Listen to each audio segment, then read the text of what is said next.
brought to you by Candid Dusting Powder. Candid dusting powder redness, irritation, sweat rash और fungal infection जैसे 4 skin problems का एक expert solution. अब रहो unstoppable candid dusting powder के साथ। चुनाव में आरक्षण एक बड़ा मुद्दा बना हुआ है। भारतीय जनता पार्टी का आरोप है कि कांग्रेस ओबीसी कोटे के आरक्षण में मुस्लिम जातियों को भी शामिल करना चाहती है। कांग्रेस का आरोप है कि भारतीय जनता पार्टी आरक्षण व्यवस्था ही खत्म करना चाहती है। कांग्रेस के जो नेता मुखर रूप से इस तरह के आरोप लगाते रहे हैं, उनमें तेलंगाना के मुख्यमंत्री और कांग्रेस के नेता रेवंत रेड्डी शामिल हैं। उनका नाम यूं भी चर्चा में आया क्योंकि अमित शाह का जो फेक वीडियो सर्कुलेट हुआ था, जिसमें वो आरक्षण खत्म करने की बात करते दिख रहे थे, उसकी जांच में दिल्ली पुलिस ने रेवंत रेड्डी से भी पूछताछ की है। इन सारी बातों के बीच रेवंत रेड्डी का एक और बयान आया है। उन्होंने कहा है कि भाजपा निस्संदेह दोबारा सत्ता में आने पर आरक्षण व्यवस्था खत्म करने की दिशा में बढ़ सकती है। अपनी इस बात को पुष्ट करने के लिए रेवंत रेड्डी ने एक पुराने रेफरेंस का सहारा लिया। कहा, भाजपा ने 24 साल पहले भी आरक्षण खत्म करने का प्रयास किया था। फरवरी 2000 में तत्कालीन अटल बिहारी वाजपेयी सरकार ने एक आयोग गठित किया था। इस आयोग का काम था संविधान में कोई भी संभावित बदलाव करने के लिए उपयुक्त सिफारिशें देना। आयोग के गठन के लिए एक गेजेटेड नोटिफिकेशन जारी किया गया था। अगर भाजपा सत्ता में वापस आती है तो प्रधानमंत्री नरेंद्र मोदी इसकी सिफारिशों को लागू करने का प्रयास करेंगे। आज मैं नरेंद्र मोदी जी, अमित भाई से मैं एक ही सवाल कहना चाहता हूं। बार बार आप तेलंगाना आ रहे हैं, जस्टिस वेंकटाचल कमीशन के ऊपर आपका सोच क्या है? वाजपेयी जी जो 2000 फरवरी 22 years constituted justice Venkatachal commission, इसके बारे में आप क्या कहना चाह रहे हैं? तो 100 बकना एक लिखना बोल के बड़े लोग बोले, बांटने का अलग है, लिखने का अलग है। लिखने का आधार मैं आपको दे रहा हूं। ये जो लिखे सो ये जो लिख कर दिए, इसके बारे में अभी भारतीय जनता पार्टी जवाब देना इस देश को। रेवंत रेड्डी ने वेंकटचलैया आयोग का जिक्र किया। क्या था ये? फरवरी 2000 में जब देश में एनडीए की सरकार थी, अटल बिहारी वाजपेयी प्रधानमंत्री थे, तो एक आयोग का गठन किया गया था। नाम था national commission to review the working of the constitution, यानी NCRWC। ये आयोग सुप्रीम कोर्ट के retired chief justice MN Venkatachaliah के नेतृत्व में गठित किया गया था। इसमें जो अन्य सदस्य शामिल थे उनके नाम थे सुप्रीम कोर्ट के रिटायर्ड जस्टिस BP जीवन रेड्डी, सुप्रीम कोर्ट के retired justice RS Sarkaria, Lok Sabha के पूर्व महासचिव सुभाष कश्यप, हाईकोर्ट के पूर्व जस्टिस K पुनैया, भारत सरकार के पूर्व attorney general K Parasaran, Lok Sabha के पूर्व स्पीकर PA संगमा, कानूनविद सोली सोराबजी। आयोग का गठन 1 साल के लिए किया गया था। बाद में इसका कार्यकाल 1 साल और बढ़ाया गया था। आयोग का उद्देश्य था संविधान के कामकाज और इसके प्रावधानों की समीक्षा करना। आयोग का नोटिफिकेशन जारी होती उस वक्त विपक्ष ने इसके गठन और इसके कामकाज के दायरे को लेकर ऐतराज जताया था। आखिरकार विपक्षी दलों की तरफ से किसी ने भी आयोग में शामिल होने से इनकार कर दिया था। 2 साल काम करने के बाद वेंकटचलैया समिति ने 31 मार्च 2002 को रिपोर्ट सरकार को सौंपी थी। समिति ने संविधान में बदलाव के बारे में 50 से अधिक सुझाव दिए थे। ये सुझाव मुख्य रूप से मौलिक अधिकारों, नीति निर्देशक सिद्धांतों, मौलिक कर्तव्यों, चुनाव प्रक्रिया, न्यायपालिका और केंद्र राज्य संबंधों से जुड़े थे। आयोग की कुछ प्रमुख सिफारिशें जान लेते हैं। इसने सिफारिश की थी कि आमतौर पर राज्यपालों को अपना 5 साल का कार्यकाल पूरा करने की अनुमति दी जानी चाहिए। अगर किसी स्थिति में उन्हें कार्यकाल पूरा करने से पहले हटाना है तो केंद्र सरकार और मुख्यमंत्री को आपस में परामर्श के बाद ही ऐसा करना चाहिए।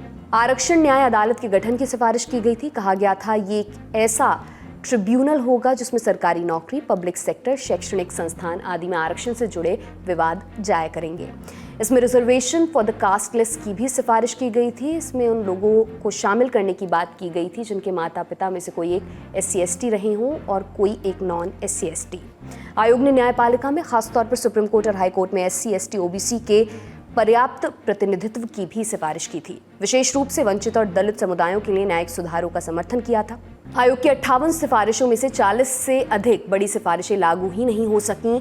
आयोग और इसकी सिफारिशों के बारे में विस्तार से जानकारी दे रहे हैं जानकार।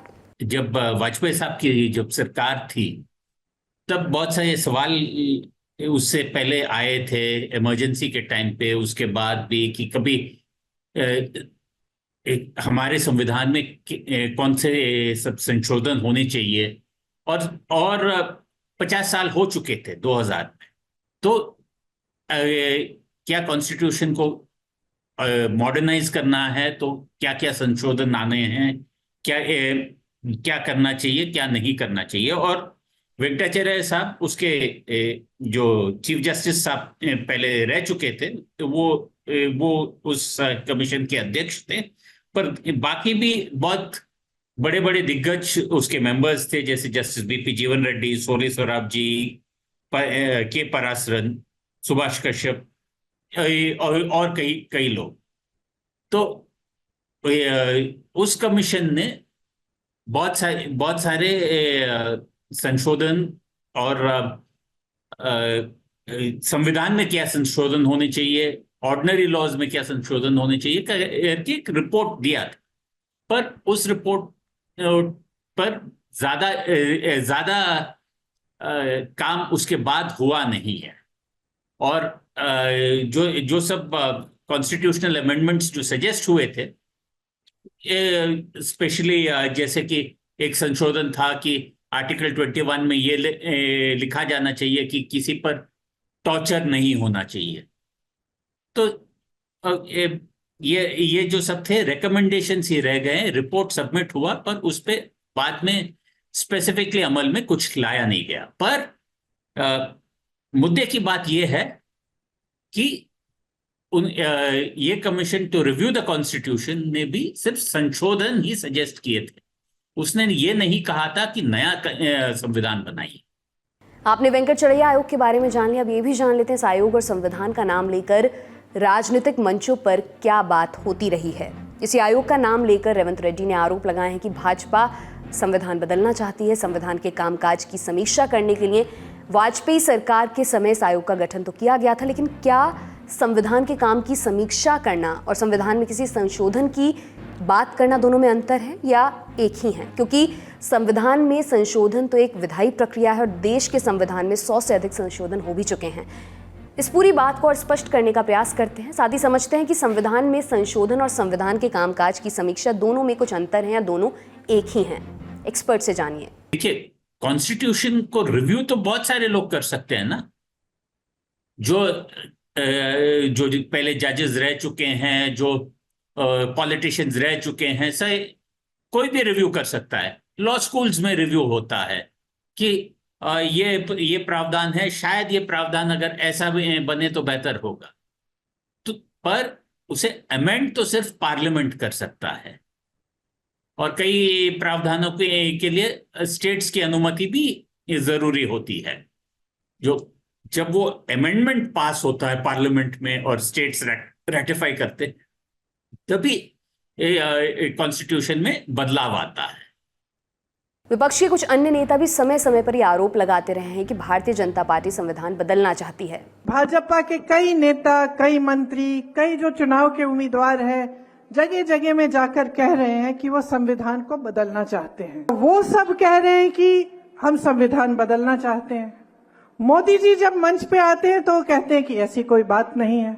लेकिन अगर आप इनका इतिहास देखो और देखो कि किस तरह से ये लोग पिछले 10 सालों से किस तरह से इन्होंने इस देश में अपना राज चलाया है, तो जो करने जा रहे हैं वो बात हमेशा वो अपने छोटे नेताओं से, मंत्रियों से कहीं कहीं बुलवा देते हैं और सबसे पहले शुरू में उस बात को नकारते हैं। भाजपा का इन आरोपों पर क्या कहना रहा है वो भी जान लीजिए। संविधान स्थायी है, संविधान से कोई छेड़छाड़ नहीं होगी। मोदी जी की सरकार ने ओबीसी के कमीशन को संवैधानिक दायित्व दिया है, इकोनॉमिकली वीकर सेक्शन को भी और मजबूत किया है।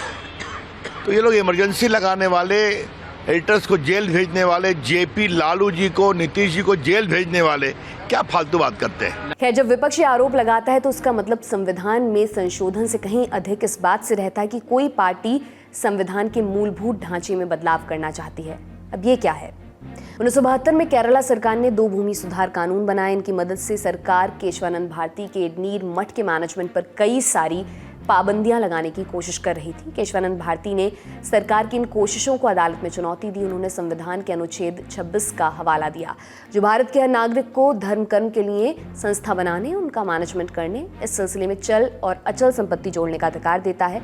केशवानंद भारती का कहना था कि सरकार का बनाया कानून उनके संवैधानिक अधिकार के खिलाफ है। केशवानंद को बस केरला सरकार से नहीं लड़ना था, उनका मुकाबला केंद्र सरकार से था।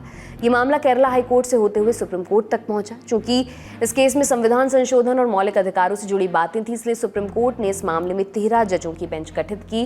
भारतीय इतिहास में अब तक की सबसे बड़ी बेंच थी। 68 दिनों तक सुनवाई चली, 703 पन्नों का फैसला सुनाया गया। फैसला कि संविधान का बुनियादी ढांचा नहीं बदला जा सकता, संसद इसे किसी भी संशोधन से नहीं बदल सकती। बुनियादी ढांचे का मतलब संविधान का सबसे ऊपर होना, कानून का शासन, न्यायपालिका की आज़ादी, संघ और राज्य की शक्तियों का बंटवारा, संप्रभुता, गणतंत्रीय ढांचा, सरकार का संसदीय तंत्र, निष्पक्ष चुनाव आदि। इसे बेसिक स्ट्रक्चर थ्योरी कहते हैं। इस केस के बाद ये थिन लाइन क्लियर हो गई थी कि सरकार विधायी प्रक्रिया का पालन करके संविधान में आवश्यक संशोधन तो कर सकती, लेकिन संविधान के बेसिक ढांचे से छेड़छाड़ नहीं कर सकती। जब कभी भी ऐसा कोई बिल आता है जिससे लगता है कि संविधान के बेसिक स्ट्रक्चर से छेड़छाड़ कर रहा है, तो सुप्रीम कोर्ट उस बिल की संवैधानिकता पर अंतिम फैसला लेता है। जैसा कि सुप्रीम कोर्ट के 5 में से 3 जजों ने 7 नवंबर 2022 को फैसला सुनाया था कि मोदी सरकार ने संविधान संशोधन के जरिए कथित सवर्ण जातियों के गरीबों को 10% आरक्षण देने की जो व्यवस्था 2019 में शुरू की थी, उसे जारी रखा जाएगा। लेकिन जस्टिस एस रविंद्र भट्ट ने इससे असहमति जताते हुए कहा, यह फैसला संविधान के मूल ढांचे के खिलाफ है। हालांकि अब रिटायर हो चुके भारत के मुख्य न्यायाधीश यूयू ललित ने जस्टिस भट्ट के फैसले से सहमति जताई थी और केंद्र का फैसला तब बरकरार रहा था। लेकिन इस फैसले के उदाहरण से आप समझ सकते हैं कि संविधान के मूल ढांचे की क्या महत्ता है। जब कोई एक पार्टी दूसरी पार्टी पर आरोप लगाती है कि फला तो संविधान के मूल ढांचे में बदलाव करना चाहते हैं, तो पूरी राजनीतिक बहसें भी इसी पर छिड़ती हैं। राजनीतिक बहसें तो राजनीतिक दल जाने, हम ये जानते हैं कि देश के लिए संविधान ही प्रथम है, सर्वोपरि है।